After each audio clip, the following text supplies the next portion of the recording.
बहू की छवि एक साफ सुथरी सुंदर सी लड़की की होती है, लेकिन अगर बहू हर समय अपना सिर खुजलाती रहे तो बेचारे ससुराल वालों पर क्या गुजरेगी। ऐसा ही होता था स्वाति के ससुराल वालों के साथ, क्योंकि स्वाति के सर में था जुओं का बसेरा। तो चलिए देखते हैं जुएं वाली बहू। स्वाति हर समय अपना सिर खुजलाती रहती थी, जिसे देखकर उसकी माँ नीलम बहुत गुस्सा करती थी। हर समय बस सिर खुजलाती रहना, तुझसे ये तो नहीं होता कि सर में जुएं वाली दवाई लगाकर शैम्पू कर ले और बालों को साफ रखे। अपने आलस के मारे तू हम सबके सिर में भी जुओं का घर बनवा देगी। माँ की बात सुनकर स्वाति अपने कमरे में चली जाती है। स्वाति कॉलेज में पढ़ती थी और उसके सर में बहुत जुएं थी। वो अपने लंबे और घने बालों को कभी ठीक तरीके से साफ नहीं रखती थी और न ही उनकी अच्छे से देखभाल करती थी। घर हो या कॉलेज, उसके बगल में कोई नहीं बैठना चाहता था। शाम को घर के सारे लोग बैठकर टीवी देख रहे थे, तभी स्वाति भी वहां आ जाती है और अपनी माँ नीलम के बगल में बैठ जाती है। तभी नीलम जोर से चिल्लाती है, स्वाति दूर हट जा यहाँ से, मेरे बगल में बैठने की जरूरत नहीं है। लेकिन क्यों माँ? ऐसे पूछ रही है जैसे तुझे कुछ पता ही नहीं है। तेरे सिर में बहुत जुएं हैं, वे जुएं मेरे सिर में भी अपना घर बना लेंगे। नीलम स्वाति को डांट ही रही थी कि तभी स्वाति के पिता महेंद्र ऑफिस से घर आते हैं और वो नीलम से कहते हैं, स्वाति का माँ, कल स्वाति को देखने के लिए लड़के वाले आ रहे हैं, तुम स्वाति को अच्छे से तैयार कर देना। अपनी लाडली से तुम ही कहो कि अपने बालों को जरा साफ कर ले। लड़के वालों के सामने सिर खुजलाती रहेगी तो इसकी शादी कभी नहीं होगी। स्वाति वहीं बैठकर अपने माता पिता की बातें सुन रही थी। उसने अपनी माँ से कहा, तुम चिंता मत करो माँ, कल सुबह मैं पार्लर जाकर अपने बाल धुलवा लूंगी और कोई अच्छा सा हेयर ट्रीटमेंट ले लूंगी, इससे मेरे बाल अच्छे दिखेंगे। जो करना है कर, लेकिन अगर जुओं की वजह से तेरी शादी नहीं हुई ना तो तेरी खैर नहीं। दूसरे दिन स्वाति ब्यूटी पार्लर जाकर अपने बालों में शैम्पू करवाती है और अपने बालों में एक अच्छा सा हेयर ट्रीटमेंट लेकर घर आ जाती है। शाम को उसे देखने के लिए लड़के वाले आ जाते हैं। लड़के वालों को स्वाति बहुत पसंद आ जाती है और कुछ दिनों के बाद स्वाति की शादी अरुण से हो जाती है। ससुराल में आते ही जब स्वाति की सास उससे कहती है, स्वाति बहू अपने पैर से इस कलश को गिरा दे और घर के अंदर आ जा। स्वाति जैसे ही कलश को गिराने के लिए अपना एक पैर उठाती है, तभी उसके सिर में जुओं के काटने से बहुत खुजली होने लगती है और स्वाति अपने हाथ से अपना सिर खुजाने लगती है, जिस कारण स्वाति का बैलेंस बिगड़ जाता है और वो गिर जाती है। अरे क्या हुआ बहू, तू गिर कैसे गई? स्वाति का पति अरुण उसे संभालता है और उठाता है। तभी स्वाति की ननद रिमझिम अपनी माँ से कहती है, अरे माँ, भाभी के सिर में खुजली हो रही थी, कहीं भाभी के सिर में जुएं तो नहीं? नहीं नहीं, मेरे सिर में जुएं नहीं है। लेकिन तभी स्वाति की सास मंजू की नजर स्वाति के घूंघट पर जाती है। उसके घूंघट पर जुएं चल रही थी।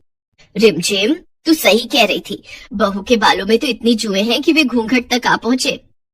माँ, अब तो भाभी हम सबको भी जुओं का प्रसाद बांट देगी। तू चिंता मत कर, मैं इसके बालों में जुओं को मारने वाली दवाई लगा दूंगी। अगर आप लोगों का जुओं का पुराण खत्म हो गया हो तो क्या हम दोनों घर के अंदर आ सकते हैं? हाँ हाँ बेटा, अब तुम दोनों घर के अंदर आ जाओ। घर में आने के बाद स्वाति और अरुण आराम करने लगते हैं। दोनों बहुत थके हुए थे। स्वाति को तो फौरन नींद आ जाती है, लेकिन स्वाति के बगल में सोने के कारण जुएं अरुण के सिर में चली जाती हैं और वो रात भर अपना सिर खुजलाता रह गया। दूसरे दिन स्वाति सुबह उठ जाती है, लेकिन अरुण की नींद नहीं खुली। उसकी माँ मंजू उसे जगाने के लिए आती है। अरुण उठ जा बेटा, दिन निकल आया है, पूरे दिन सोता ही रहेगा क्या? सोने दो ना माँ, मैं रात भर नहीं सोया हूँ। रात भर मेरे सर में खुजली होती रही और मैं अपना सर खुजाता रहा। हे भगवान, हम तो जुएं वाली बहू घर ले आए। अब तो उसके सिर की जुएं हमारे सिर में भी ट्रांसफर हो जाएंगी और हमारी रातों की भी नींद हराम हो जाएगी। मंजू स्वाति को जुएं मारने वाली दवाई लाकर देती है और कहती है, स्वाति बहू, इस दवाई को रात में अपने सिर में लगा लेना और सुबह उठकर शैम्पू कर लेना। लेकिन माँ जी, मैं रात भर इस दवाई को अपने सिर पर लगाकर नहीं रह सकती। इस दवाई को लगाने से मेरे सिर में बहुत जलन होती है। स्वाति बहू, जलन तो होगी ही, लेकिन इससे तेरे सिर की जुएं खत्म हो जाएंगी।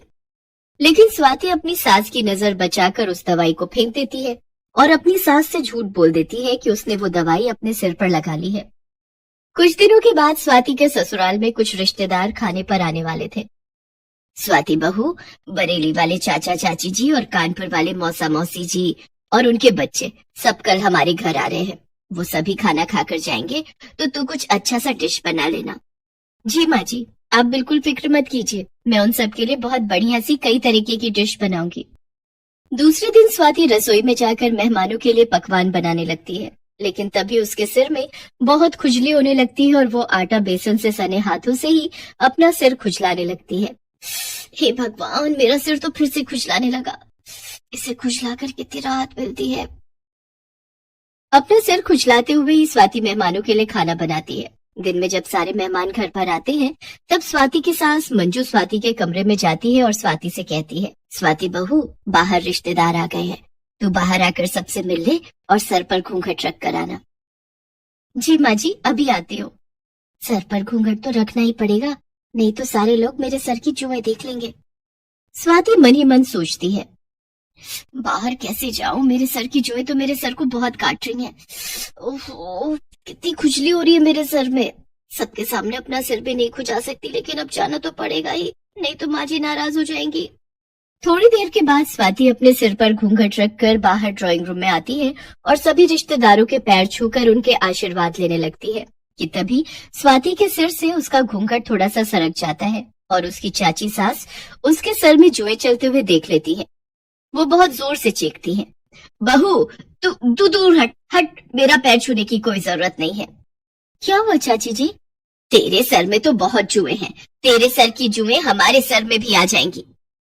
तभी स्वाति की मौसी सास को स्वाति के बालों में लगा आटा और बेसन भी दिखाई दे जाता है और वो भी कहने लगती है, इसने तो खाना बनाते समय अपने हाथों से अपने सर को खुजाया है और फिर उन्हीं हाथों से खाना भी बनाया है। इसके बालों में आटा और बेसन अभी तक लगा हुआ है।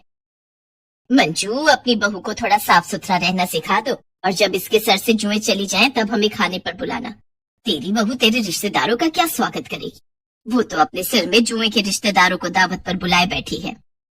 सारे रिश्तेदार बिना खाना खाए वहां से चले जाते हैं, जिससे स्वाति के ससुराल वाले बहुत नाराज हो जाते हैं। अरुण बेटा, स्वाति बहू को उसके मायके छोड़ा और जब तक इसकी जुएं ठीक न हो इसे वापस लेकर मत आना। और तू सुन स्वाति बहू, अब तू दोबारा इस घर में तभी कदम रखेगी जब तेरे सिर की जुएं खत्म हो जाएंगी। माँ, मेरा तो मन है कि इसे तलाक ही दे दूं। जब से शादी हुई है मैं रातों को सो नहीं पाता हूँ, बस अपना सर ही खुजाता रहता हूँ। तलाक की बात सुनकर स्वाति के पैरों तले की जमीन खिसक जाती है। अरुण जी, आप इतनी छोटी सी बात पर मुझे तलाक दे देंगे? बात तो छोटी सी है, लेकिन इसी छोटी सी बात के कारण आज रिश्तेदारों के सामने हमारी बड़ी बेइज्जती हो गई है। इससे पहले हमारे घर में ऐसा कभी नहीं हुआ कि दूर से आए रिश्तेदार बिना खाना खाए वापस चले गए हों। अब बातें मत करो और अपना सामान पैक करो। बेचारी स्वाति को अपने जुओं के कारण बहुत बड़ी कीमत चुकानी पड़ रही थी। वो धन से अपना सामान पैक करती है और अरुण उसे घर छोड़ने के लिए जाता है। गाड़ी में भी अरुण स्वाति से दूर बैठता है। थोड़ी देर के बाद स्वाति अपने मायके आ जाती है। अरुण उसे घर छोड़कर बाहर से ही वापस चला जाता है। स्वाति को सामान के साथ आया हुआ देखकर उसकी माँ नीलम उससे कहती है, अरे स्वाति, तू सामान लेकर अकेले क्यों आई है? दामाद जी? माँ, वो तो चले गए। क्यों चले गए? तूने उन्हें रोका क्यों नहीं? माँ, वो मुझसे बहुत नाराज है।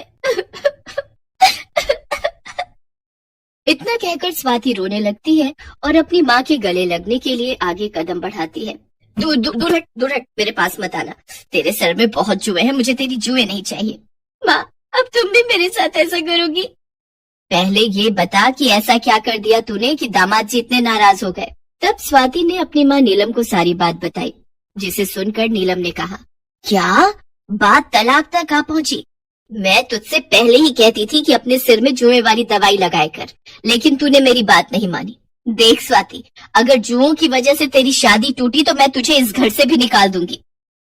अपनी माँ की बात सुनकर स्वाति फूट फूट कर रोने लगती है और मन ही मन सोचती है, इन जुओं के कारण सब मुझसे दूर चले गए हैं। मुझे हर हाल में अपने सर की जुओं को खत्म करना ही होगा। स्वाति अपने आंसू पोंछती है और उसी समय मेडिकल स्टोर जाती है और जुएं मारने वाली दवाई लेकर आती है। अब स्वाति रोज रात में सोने से पहले अपने सिर में जुएं मारने वाली दवाई लगाती और दूसरे दिन शैम्पू करती। उसने जुएं मारने वाली कंघी भी खरीदी और उस कंघी से अपने बालों के जुएं खुद निकाल कर मारती। इस तरह 1 महीने तक स्वाति ने अपने सर से जुओं को भगाने के लिए खूब मेहनत की।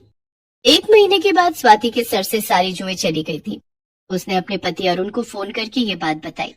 अरे वाह, अगर ऐसा है तो मैं तुम्हें लेने कल ही आ रहा हूँ। और दूसरे दिन स्वाति अपने पति अरुण के साथ अपने ससुराल आ जाती है। Please subscribe this channel.